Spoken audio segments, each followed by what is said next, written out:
Hi y'all, and welcome back to the garden. So I just wanted to check in because it's been about a month since I shot my last video on the garden, because today it's over 50 degrees and we're supposed to reach almost 70 this week in February, which is a bit odd, but also life. So I went to the neurologist and I don't need surgery on my neck or anything, which is good. I was really concerned about it because I had an MRI in January, early January, and of course the people that read the MRI always make it seem like you're dying. So I am still healing up though. Just as of a couple weeks ago, I was still in pretty good amount of pain, and I hadn't been really into the garden or doing any planting or that, because when you're hurting like that, it just seems like it's never going to end. So my hopes for the garden were getting kind of down for a couple weeks, but I'm feeling much better now. Still on the road to recovery, so it'll be a little bit, and we're going to take things pretty easy in the spring because I don't want to re-injure with the issues that I'm having. But it's beautiful out. The garden is looking okay. We've got some bulbs coming up.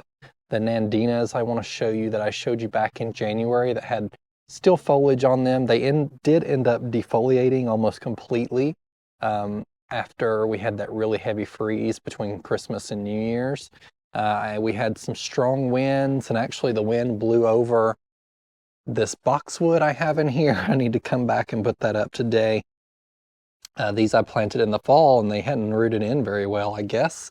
If you're wondering why I keep my containers out here on the corner of the patio, it's simply so I don't have to water them in the winter. We get enough precipitation here in the winter that I can keep them here, and the snow falls in there, or we get some rain and the rain blows this way, and so it keeps all of my containers wet without me having to bring water out here. So that's kind of why I started keeping them here in winter, especially since we've got the pergola that's covered, because typically they would be at the back and still get enough precipitation. But I don't want to come out here and have to water so much in winter, so keeping them here has been really good for that. So let's go take a look around the garden and see what's up. I'm going to have to bring in a bunch of mulch this year and do a lot of edging over winter because we have such a bad frost heave cycle. You can see there's almost no edge to this bed right here, and because this is slanted down, we tend to have issues with the mulch running into the yard. And so the Nandina, this one actually looks pretty good, but the ones that had the more red on them right here almost completely defoliated after that freeze we had. So this one is Obsession, and then down here we have pink, blush pink, and it also looks pretty bad too. I think they'll be okay, but they're looking a little rough for winter. If you've been following along, you know when I planted about 200 tiny shrubs in my garden at the end of 2021, so almost a year and a half ago, I put a hedge of Gem Box Ilex, which is a proven winners. It's supposed to be a boxwood alternative. They're hardy to our zone, I think, only down to zone 6. But I have not been impressed with them. I have at the end back here, or at the back of the fence, some strong box, which is a variety that's done much better for me, but these are growing extremely slowly, and the dogs just tend to do them in over winter. When we have lots of snow, they can't see them and they get broken off. I might give them another season. Since they've been in the ground a whole year, they've got a little better root system on them and they can recover a little better. This was intended to be a small hedge as a boxwood alternative, and it's just not working out for me. I don't think the Gem Box is going to be a good alternative in Ohio or Zone 6 for boxwood. The boxwood hedge right here that I put in, though, is doing pretty good. There's been a lot of browning this year. That should green up come spring, and we've got some stuff pushing out of the ground. These are some iris that I got from Shriners a couple years ago. This is a really pretty one. And it's starting to push out of the ground. I did put a few daffodils in here. Not seeing a lot of daffodil foliage being pushed up in this bed, but there are some in other parts of the garden. Now, I didn't record, I don't think, a lot of me planting the daffodils because I was trying to get them in the ground. I ended up buying a bunch of bulbs. I did go over that in the video, kind of last minute, and I don't know if that's what did my neck in at the end of the season there. I also cleaned out the garage in the middle of November and tried to move a really heavy shelf and shouldn't have been doing that. And I think that's actually what did the neck in. But right here, this is a little trail I had that I had talked about, I think, in 2021, putting some stone here as a path around. I kind of ended that thought and that design process, and I've just kind of kept it mulched. but I planted a ton of daffodils. It's almost going to be like a river of daffodils all the way through here. All different colors, mostly some pink varieties, I think, maybe some yellows in there. So it's just going to be like a little flowing river right here. And then as summer rolls around, that daffodil foliage will obviously die back, and then I'll just come back, cut it, and mulch this path again. I would plant this with more things, but it is kind of my access point to get to the back of the garden back here and access some of the other stuff that needs to be trimmed up. Because we had so much wind, the grasses are looking terrible, and I might come out here in the next month and get started on cleaning up some things early, because that's just going to make more of a mess as it sits there. This is the first year my grasses have looked that bad in winter. They usually hold together so much better, but it's just been super windy winter around here. I did end up getting some hellebore blooms. I think that was one of my earlier videos or late December videos from the hellebores that I've had in the ground for a while, but all of the hellebores that I planted from plugs that I got on sale at that discount plant sale that was local, they've got leaves on them and they look okay, but they didn't push any blooms this year. I got those planted kind of late, and hellebores can take a while to get settled in my experience. And then when they get settled in, they'll do a little better. But the plugs were like this big, so they just don't have a good enough root system on them yet, I think, to do a whole lot. We had a lot of rabbit damage again this year on the roses that I had right here. It's odd because they nibbled all of these right here. You can actually see them pushing buds already, which probably is not a good sign this early, but this one's been nibbled to the ground, but it'll be all right. Those over there didn't get touched so much, and I need to come back and kind of do some pruning on them. Still pretty early around here to be doing that. So these will grow back fine though. These are on root roses. This is Oh So Easy Double Pink by Proven Winner, so they'll be perfectly fine.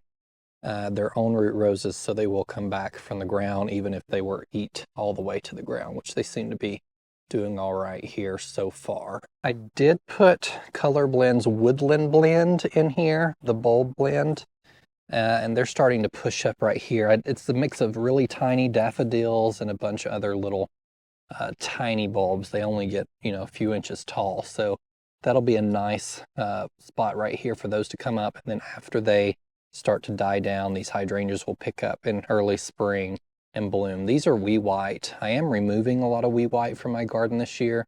I have found wee white hasn't done great for me. They burn really badly. Right here, they're probably also gonna burn until this tree gets up. But then if they don't have enough sun, they don't grow very big at all. They're not supposed to grow very big, 1 foot to 2 foot tall and wide, but they don't rebloom great for me either. So I think I'm going to be removing those this year, and I'm going to see if I can get my hands on some of the tiny quick fire that just came out this past year, which is a panicle, and they also only get like 18 inches to 2 foot tall, and fill this area with those. They'll bloom a little later, but the tiny quick fire is supposed to be a really early blooming, the smallest panicle hydrangea as an alternative for these. The roses fared, I'm not sure how well, with the really hard freeze we had. That's the coldest it's gotten at my house since we moved here, other than the first year, which is, I didn't have much of a garden that year, but there's a lot of the rose stems that look kind of rough. They're brown. We'll see if they do better in the spring. These should once again come back fine because they're on root roses, but we'll just have to assess how much damage we have as the season progresses here. Same thing with this Oh So Easy rose. You can see a lot of it's really green and still healthy looking, but as we get up here to the top where it was a little more exposed to the harsh winds and really cold weather and against this metal, we'll have to see how these fare and if they need to be cut back. I'll be doing some pruning on them anyway, but this was just planted last year from a 4-inch container I got from Great Garden Plants, and this is how much it grew. So these are the new Rise Up Lilac Days climbing roses that Proven Winners introduced last year, and it did certainly grow more than any of the others that I planted last year. So really vigorous where I stuck it. It is not on drip irrigation in this bed. There is a line that if you'd been watching, I ran drip irrigation back here, just a solid tube, in case I needed to add drip in the future. It was already here. but it's not actually connected and don't have any drippers on it. And everything in this bed did pretty well because I still have sprinkler overspray here. There are daffodils planted throughout here. I don't see a whole lot pushing out of the ground here. They were planted a little later than the others, so they'll probably come up a little later in the spring here. I did notice today when I came out here, which is really exciting, that I have tulips pushing up in the raised garden bed here that I planted. You can see them right here. This is going to be really exciting. It's just going to be full of hundreds of tulips of all different colors that I can cut on and bring indoors. And then this bed will get moved out as part of my raised bed redesign later in the spring or earlier in the spring. I want to tackle that project in March before it starts getting too warm, and I can get everything cleaned up out of here before we start getting things in the ground. So something I want to do earlier so the project is out of the way. We'll just have to see how my neck does and whether I'm able to tackle that and how quickly I'm able to tackle it. The dahlias are still covered up right here. I have not checked on them all winter. I'm just, in denial about them because we had that really hard freeze. So we'll see how they do. I'm hoping they do pretty well. They've remained covered, and I have had the soil heating cable plugged up.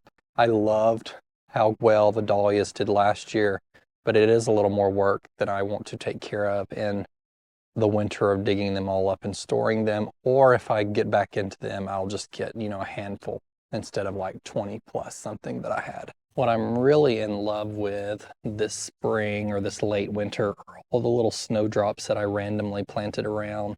They've started coming up and blooming really well, and they're just so darling in front of these evergreens that I have here. This is the gold cone juniper that I picked up and planted in the fall. It's supposed to turn pretty yellow in the summer, so it'll be a nice contrast to this little Arborvitae here. This is Tater tot, so it's going to only get like maybe 1.5, 2 foot tall and wide.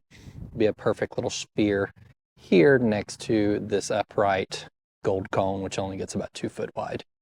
Something really odd that I just noticed right now is the sambucus. This is lemony lace, is pushing new growth, which is really odd. Like, look at this tiny growth here. I dug this one up in the fall and moved it over here.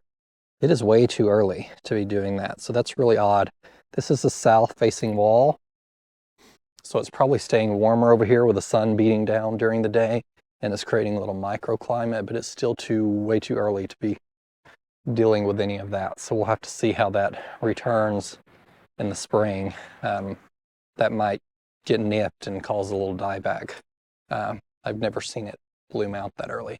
The hard freeze we had and the wind that came through did do some damage to the evergreens that I had around here. They'll be okay. I think they still look good on the inside. It's just the outside of them that look a little toasty, so they might have to be trimmed back a little bit. This is the little rascal holly from Monrovia. You can see the wind blows this way and it lost all the leaves. It's actually pushing new ones already here, but it lost all these leaves on the backside where the wind was so bad.